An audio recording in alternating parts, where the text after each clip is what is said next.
Bismillahirrahmanirrahim.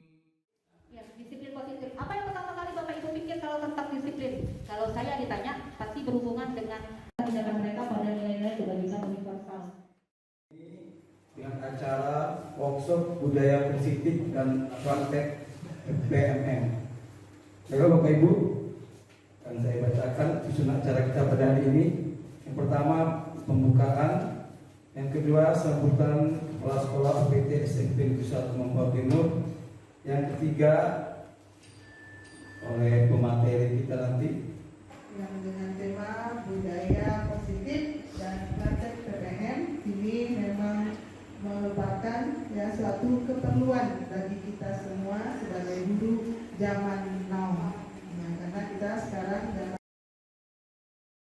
Saya sudah diikut-ikut program, kemudian disuruh. Jadi karena disuruh Bapak Ibu terus terang saja, karena maunya saya. Terus terang karena saya juga sadar diri siapalah kapasitas saya di antara Bapak Ibu semua. Bapak Ibu semua jelas punya pengalaman dan kemampuan kognitif dan lain-lainnya semua lebih dari saya. Sebenarnya ada banyak, terutama pertama kali masalah menjaga ini mengapa kurikulum mereka ini adalah salah satu contoh aksi nyata di PMM. Jadi kalau Bapak Ibu nanti akan melakukan ada beberapa bentuk aksi nyata. Jadi menyebarkan seperti ini, menyebarkan pemahaman kawan-kawan, lalu didokumentasikan, hasil dokumentasinya nanti di-upload ke PMM nanti. Jadi untuk mengantisipasi bahwa biar angka itu tidak dianggap sebagai jenjang sosial bagi mereka kan. Karena saya pikir gini, anak yang mungkin selama ini dapat urutan yang terakhir sekali, sebenarnya dia itu sebenarnya mungkin udah usaha loh. Udah usaha kerjanya, kerja bareng dengan teman-teman, karena saya lebih semangat dengan kawan-kawannya. Nah itu salah satunya, termasuk yang usaha yang dilakukan oleh Ibu Tiara dan juga saya pada setiap 2 bulan sekali dengan orang tua siswa kelas 7 juga sama untuk mengetahui karakteristik dia. Ketahuanlah anak yang tak suka dibentak, kalau dibentak dia diam, tidak gerak sama sekali, cuma Bapak Ibu. Jadi ada anak itu, ya jadi kalau misalnya dibentak memang nggak bisa. Jadi ya kita lah yang ngalah, karena kita kan fasilitator. Kita lah yang ngalah, jangan dia yang ikuti cara kita. Itu sebabnya berpusat pada murid. Nah, cuma nanti bedanya bukan nggak luar, mungkin anak yang pandai di kontennya agak naikkan sedikit, biar dia merasa tertantangkan. Nah, gitu. Kita semuanya diberikan bebas karena, tapi kesepakatannya sesuai dengan lagi konteks budaya tadi kan, sama termasuk fasilitas kita juga. Kemudian kita ada masalah materi juga harus poli semua. Nah, gitu. Saya rasa ini sudah yang bisa saya sampaikan untuk mengapa kurikulum kita harus berubah bukan karena Menteri Pendidikannya yang ganti, tapi memang tuntutannya beda dan kita harus juga bergerak secara fleksibel. Kalau kita begini aja, yang sampainya kita juga sendiri. Silakan Bapak Ibu untuk menyampaikan refleksinya, umpan baliknya terhadap kertas yang sudah saya berikan.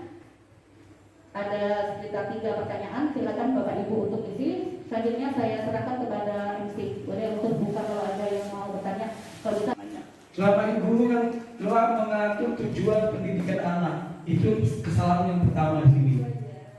Jadi guru-gurunya bikin indikator, dia bikin kelompok, siswa menjawab semua indikator itu dijawab oleh siswa. Itu saya rasa yang pertama. Betul ada kita ibu. Karena apa? Karena guru dituntut dari buku dan kurikulum, tujuan belajarnya harus ini. Nah itu kemudian ya. Kalau kami kelas 8-9 belum ada anak yang mengklaim seperti itu. Pak saya ingin belajar sendiri, Pak saya ingin belajarnya berkelompok, Pak saya ingin belajar seperti ini. Itu belum pernah ada di kelas 8 dan 9. Ya terima kasih. Kemudian hanya 3 pertanyaan dulu. Pak, anaknya Bapak Ibu ya. Terus kalau misalnya yang saya sampaikan ini, ingat Bapak Ibu, saya hanya menyampaikan urusan dilaksanakan adalah pilihan kita masing-masing. Jadi hanya menyampaikan saja. Pertanyaan pertama tentang alur tentang tujuan pembelajaran. Kita hanya diberikan CP, capaian pembelajaran per fase dan per elemen atau per bab. Itu aja. Kalian maunya yang mana duluan nih? Enaknya gitu banyak. Atau kita mau menggenapkan yang kemarin, yang sedang 1 belum selesai, boleh gitu. Boleh. Jadi kalau kita atur yuk alur tujuan pembelajarannya, tapi ingat jangan sampai tidak sesuai dengan CP. Nah kita lah fasilitator, walaupun sama-sama mereka, tapi kita cek ada nggak di CP. Kalau ada, gunakan gitu. Iya. Karena kita harus nanya Pak Is, kalau tak nanya mereka tak ngomong memang. Jadi kemarin saya setelah pembelajaran saya buatkan lembaga refleksi kayak yang seperti Bapak Ibu lakukan. Nanti saya bawakan besok. Salah satunya lah. Jadi ada pertanyaannya di dalam, kamu lebih suka belajar di mana, sendiri kah, kelompok kah, atau kamu lebih suka belajar dengan siapa, temanmu sebutkan kenapa misalnya. Atau kamu dalam pelajaran bahasa Indonesia atau pelajaran IPA, kamu pengen belajar yang gimana sih yang kamu sukai? Nanti dia butuh waktu pelajaran ini. Nah, inilah kita gunakan untuk strategi kita. Nggak bisa langsung mandang dapat enggak. Nah, memang kita proses dan tidak apa-apa kita salah. Tidak apa-apa juga anak-anak salah, enggak apa-apa. Itu prosesnya. Jadi, nah itu tadi Bapak mau tanya, kita tak tahu kan gimana caranya, soalnya ada anak yang dijauhi kan. Nah tadi berhubungan dengan budaya positif Bapak. Nanti kita akan praktekkan bagaimana tekniknya untuk membangkitkan motivasi anak, termasuk mengatasi masalah anak. Jadi ada tekniknya dan sudah saya lakukan. Makanya kalau sudah saya praktekkan baru saya berani sampaikan ke Bapak Ibu. Dan bagaimana cara kita menentukan ke rapotnya nanti jika setiap anak memiliki tujuan pembelajaran yang berbeda. Itu saja. Terima kasih. Pasti tidak mau. Ya, nah untuk yang tujuan pembelajaran, alangkah baiknya disepakati sama-sama dengan mereka yang sama-sama cocok. Kalau nanti misalnya ada dari kementerian atau kita buat sendiri aplikasi yang anak si A ini tujuan pembelajarannya ini, si B ini gitu. Tapi kemarin saya curiga bisa Bu, karena ada centang kan nggak Bu, kita ada centang anaknya, kemungkinan bisa. Jadi bisa. Kok saya ini praktek Bu ya, selalu di lapangan. Anak-anak ini, sedangkan pembelajaran tuh banyak lah, yang besar mulai besar. Tanya anak gitu kan, anak mau apa? Tentunya anak jawab semua maunya mereka sesuai dengan keinginan mereka. Tapi dengan dia sesuai dengan Betul Bu. Betul sekali Bu. Ya, saya ingat yang waktu Ibu sampaikan, ingat kami waktu pertama kali modul utama diajarkan yang mengukur dulu. Memang betul istilah kita sekarang pendidikan ya, pendidikan itu kan Kami ingin memilih main ini, istri kami ingin main ini, kami ingin main ini kan? 3 olahraga situ kan itu kan? Nanti Ibu sekolah, Bapak Ibu lain kalau ada pertanyaan, Bapak Ibu lain kalau pertanyaan enggak? ada. Kalau sudah Seperti jawabannya. Kirimkan ke dokumen aksi nyata yang judulnya mengapa kurikulum harus berubah. Betul kan? Kita tahu anak si Rapina. Banyak instrumen Bu Ayu. Banyak instrumen. Dengan ini kita bisa tahu kemampuan orang lain dan lain-lain. Nah sebelum saya lanjutkan, mari kita main dulu bentar Bapak Ibu. Ini tidak pasti menunjukkan 100% siapa diri kita, tapi juga bisa menjadi bahan kita untuk self awareness. Untuk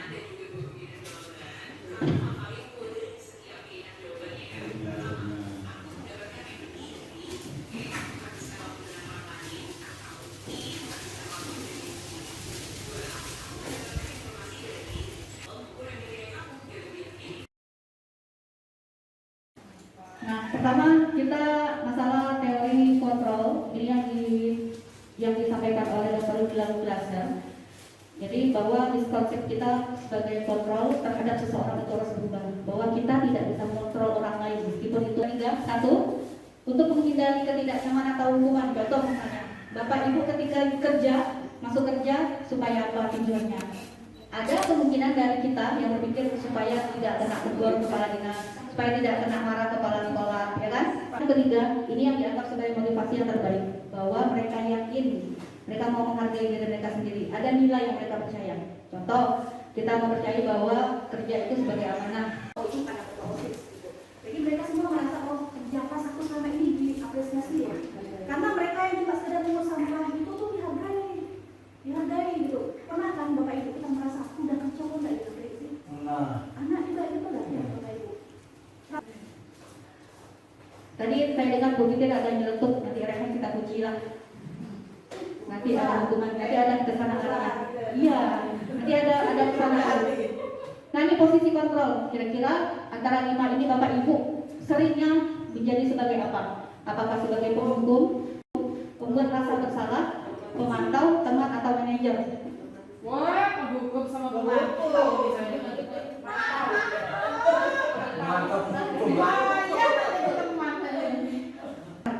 Atau mengintimidasi, ya. Kemudian kalau menghakimi ini kan kesan Kemudian kalau intimidasi bisa juga tidak harus nada tinggi, tapi maksudnya intimidasi dari kalimat yang digunakan. Posisi ini hanya berguna jangka pendek, iya berguna, tapi hanya jangka pendek, hanya ilusi aja, karena mereka akan nurut kalau tidak dihukum, takut dihukum mereka nurut, gitu. Tapi kalau mereka berani hukum, mereka nggak bakal nurut, gitu kan? Ya, kalau Rehan ini melawan, jadi kayak model Rehan ini dia memberontak dan menyalahkan orang lain. Nah, ada anak yang tidak memberontak, dia diam. Karena mungkin motivasinya beda, kan motivasinya.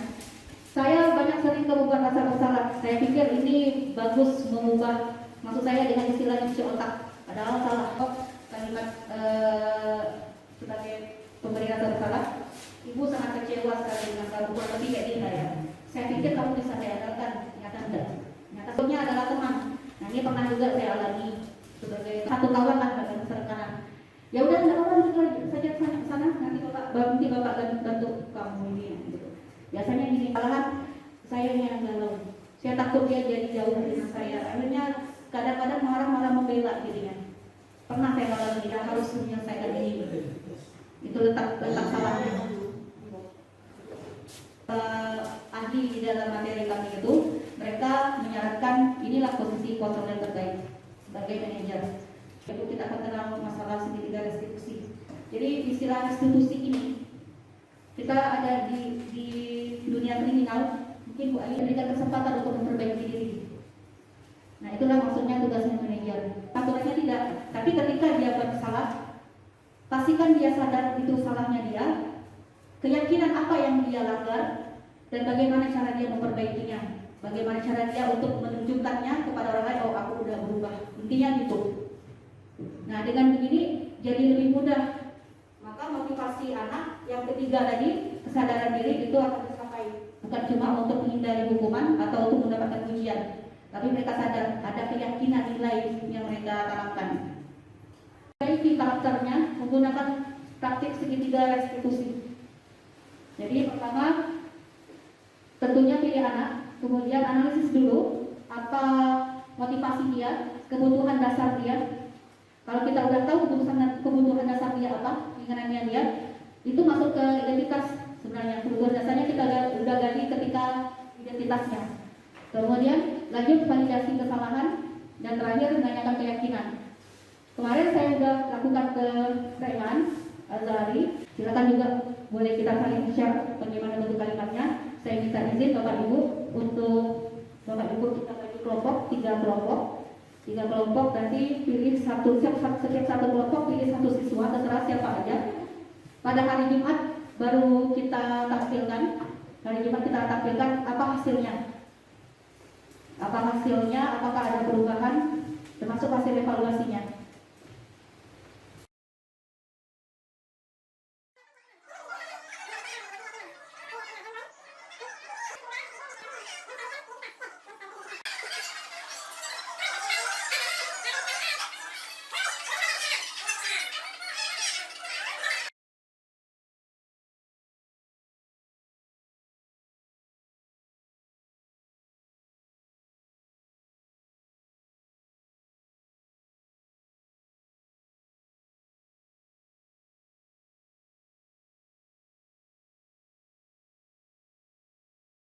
Akan dijawab oleh rekan kami, Bu Ida.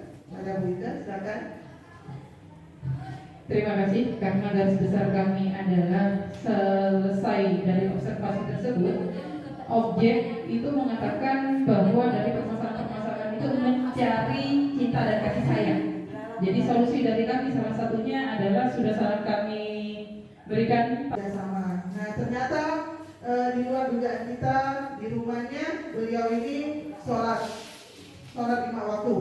Ya, kalau nggak pulang selalu pergi sholat ke masjid, itu positif. Dan mereka di luaran itu selalu menyapa, walaupun di sini mereka itu kita anggap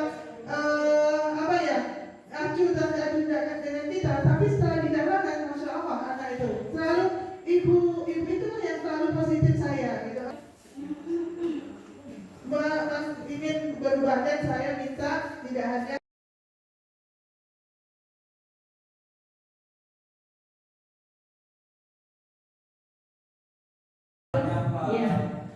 pokoknya runut. Kalau runut artinya pasti hasilnya akan maksimal. Sementara yang kita lakukan selama ini itu Anak bersalah ya? Salah. iya, yang kita lakukan itu tidak terorganisir, ya. Jadi ketika mendapat materi, kita semua sudah bisa mencari langkah-langkahnya, dan langkah-langkahnya benar, nggak bolak-balik. Kadang-kadang kita kan belum apa-apa dan bilang dulu, kamu tuh kayak gini, harusnya gini.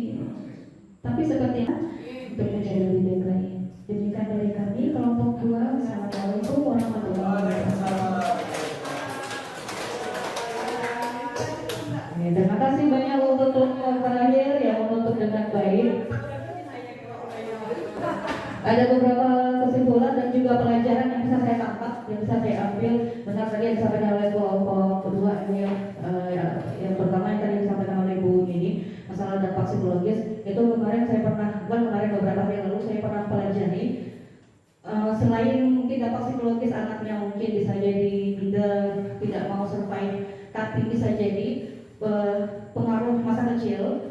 Pola asuh masa kecil bisa membuat gangguan penyakit mental. Salah satu pola asuh pertama bisa jadi karena dia tidak mendapatkan apa yang dibutuhkan waktu kecil. Yang kedua, terlalu dimanjakan. Nah, betul kata Bu Yani, kalau dari sekarang kita tidak kelola anaknya, kasihan nantinya. Saya juga kasihan kayak untuk objek yang C ini, ketika di rumah dia tidak mendapatkan apa yang dibutuhkan, di sekolah pun dia tidak dapatkan. Kita inilah yang malah, ayolah Bapak Ibu, walaupun kita sebesar-besarnya ke mereka, kita lah, mereka lah anak kita. Sebesar-besarnya kita, mungkin saat ini kita besar minta bantu. Saya besar, tidak mampu Bu ini tolong untuk ini. Beragam, ada faktornya dari diri sendiri, ada faktornya dari luar. Nah, khusus untuk kelompok yang terakhir ini, untuk menanyakan keyakinan, itu mereka sudah mendapatkan jawaban, sudah sampai menanyakan keyakinan. Hanya mungkin apakah efektif atau tidak. Betul tadi pertanyaan Pak Isna ini, mungkin yang dimaksudkan Pak Isna ini, kan masalahnya apakah terpecahkan, apakah dia masih dibully dengan cara berdiam diri. Nah, kita bisa bantu jawab. Kalau misalnya si anaknya belum bisa menemukan jawaban yang menurut kita belum tidak efektif, kita yang bisa bantu mungkin dengan cara memotivasi. Dari betul cara Bu ini yang lakukan, boleh maksudnya memberikan motivasi bagaimana caranya dia kuat, jangan jadi korban yang mudah diumpan untuk dibully. Itu jadikan dirinya pancingan sebenarnya. Iya. Nah, mungkin kalau kasus C ini dia mantap nih kayak Bruce Lee gitu kan. Nah, dia tuh pengen dapat pujian gitu dari kawannya enggak kasih. Jadi malah kesal jadinya kan. Nah, jadi kita tahu yang sadar ya Bapak Ibu, ternyata kasus anak kompleks. Akhirnya kita sadari bahwa mereka kan butuh kita. Mereka butuh bantuan kita. Mereka minta tolong sama kita. Ada yang jauh dari orang tua. Ada yang terpaksa dia berbohong untuk menyelamatkan dirinya. Ada yang berusaha untuk survive hidup, walaupun dia yakin setelah SMP saya tidak bisa lanjut, meskipun dengan besar saya ingin lanjut sekolah, tapi saya yakin, perasaan dia yakin tidak akan bisa nih.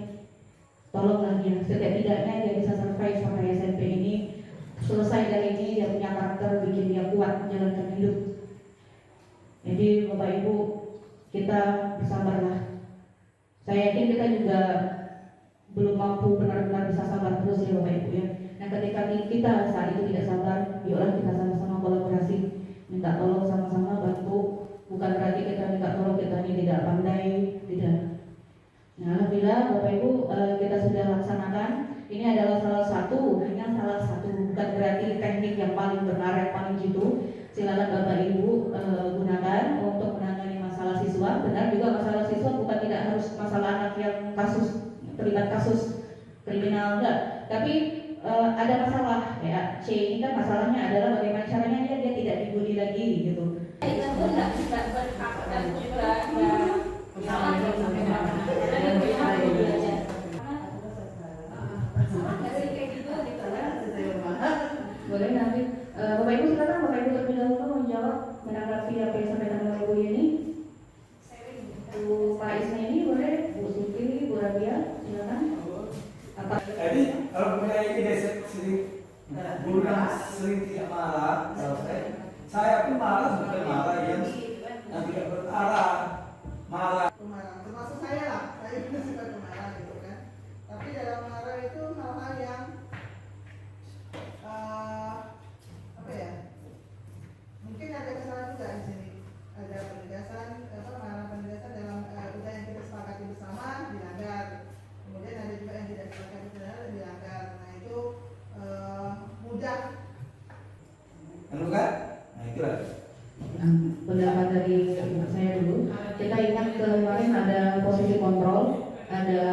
hukum membuat rasa bersalah. Saya ngambil materinya dari ini aja Bu Bapak ya, jadi bukan pendapat pribadi. Kemudian teman, apalagi pemantau, dan terakhir yang terbaik adalah manajer. Nah kita belajar manajer itu bagaimana sikapnya, nadanya, nah itu yang terbaik. Nah masih Bu, jadi kita bisa simpulkan ketika kita merasa saat itu marah, boleh kita respon yang kita keluarkan menjadi manajer lah mungkin. Nanti ketika Bapak Ibu sampai ke modul pengajaran diferensiasi, ini akan masuk ke aksi nyata. Ini salah satu aksi nyata yang saya pilih, yaitu yang mudah kita lakukan tanpa harus membuat kegiatan seperti ini. Ini adalah praktek pembelajaran diferensiasi. Saya percepat Bapak Ibu, mohon maaf kalau misalnya yang saya sampaikan agak omongan saya agak cepat. Jadi karena waktu juga. Jadi mereka mampu untuk hidup mandiri, artinya itu maksudnya keselamatan bagian sisi-sisinya. Tapi menurut saya KHD ini tidak berani menggunakan istilah dalam agama Islam. Lalu kita sudah tahu bahwa agama Islam keselamatan dan kebahagiaan tinggi-tingginya adalah maksud Islam. Kan? Artinya begitu. Kodrat alam dan kodrat zamannya yang sesuai dengan fitrah. Benar sebenarnya. Oke, berikutnya. Nah, sebelum melakukan pembuatan modul, kita tentang dulu karakteristik mereka. Karakteristik ada macam-macam Bapak Ibu. Silakan gunakan buku yang Bu Ayu pegang, itu bisa digunakan instrumen atau Bapak Ibu buat sendiri untuk memetakan dia belajar, cara belajarnya bagaimana, maunya bagaimana, kemudian fasilitas dia, kan ada di rumah dia punya wifi, ada juga yang tidak. Nah, pemetaan ini bisa digunakan pertama nilai rapornya, nilai asesmen sebelumnya. Contoh, ketika anak kelas 7 baru masuk, bisa pakai dari kelas yang tidak paham, tidak lanjutnya apa, kita bisa lihat. Ini ada di PMM, silakan cari. Kalau mau boleh juga nanti saya filenya boleh. Ini contoh diferensiasi dalam hal produk. Contoh ya, kategori 1 ini udah dipetakan nih. Hasil pemetaan dapatkan kategori 1, menulis teks argumentasi sebanyak minimal 4 paragraf. Kelompok kategori 2 3 paragraf, kategori 3 2 paragraf. Kalau mereka bisa kelompok 3 2 paragraf, kelompok 2 3 paragraf, kelompok 1 4 paragraf, nilainya sama-sama 75 misalnya. Udah, bukan berarti 2 ini jadi 70, ini jadi 80, tidak, sama-sama 75. Itulah maknanya diferensiasi berdasarkan kemampuannya dia. Kalaupun tidak mau seperti ini, boleh dalam bentuk konten, boleh dalam bentuk tingkat kesulitan, boleh. Akhirnya contoh misalnya si anak ini tidak mampu menghafal 10, turunkanlah dia jadi 5 gitu. Yang turunkan aja jadi 5. Lanjut, hasil dari rancangan. Nah, ketika Bapak nanti Ibu buat pemetaannya, sudah dapat pemetaannya, dapat kategorinya 1 per 3 misalnya kan. Kemudian buatlah rancangan konten, boleh pilih antara konten, proses atau produk, boleh. Nah, masukkanlah dalam modul Bapak. Sebenarnya tidak modul Pak, Bapak Ibu. Salah satunya aja boleh kontennya, boleh prosesnya atau produknya. Nah, ini Bapak buatkan, kemudian praktekkan ke anak-anak video hasil prakteknya. Kontennya nih, perbedaan ini boleh konten, proses ataupun produk. Kemudian hasil pemetaannya kan, berbalik hasil pemetaannya dalam bentuk tabel. Kemudian strateginya dalam bentuk boleh konten, boleh proses, boleh atau produk, boleh. Kemudian video melaksanakan hasilnya, lalu hasil refleksi umpan balik dari siswa, kumpulkan jadi satu PDF, kirim ke aksi nyata. Di bagian mana ya saya salah? Lengkapi isinya semuanya dan tinggal tunggu hasil validasi. Kalau nggak lama validasinya. Terima kasih Bapak Ibu untuk atensinya. Saya tidak tahu bertanya jawab karena mungkin saya tidak bisa menjawab, tidak bisa pandai juga kan. Kita sama-sama belajar juga kan. Karena saya pun belum sampai aksi nyata sini. Waktunya sudah selesai. Terima kasih Bapak Ibu. Semoga apa yang kita lakukan bisa bermanfaat. Amin.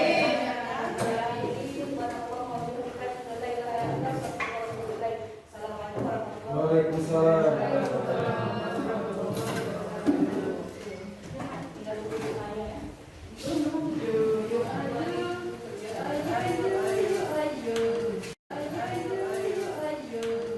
Kita minum itu dulu lah, es lah.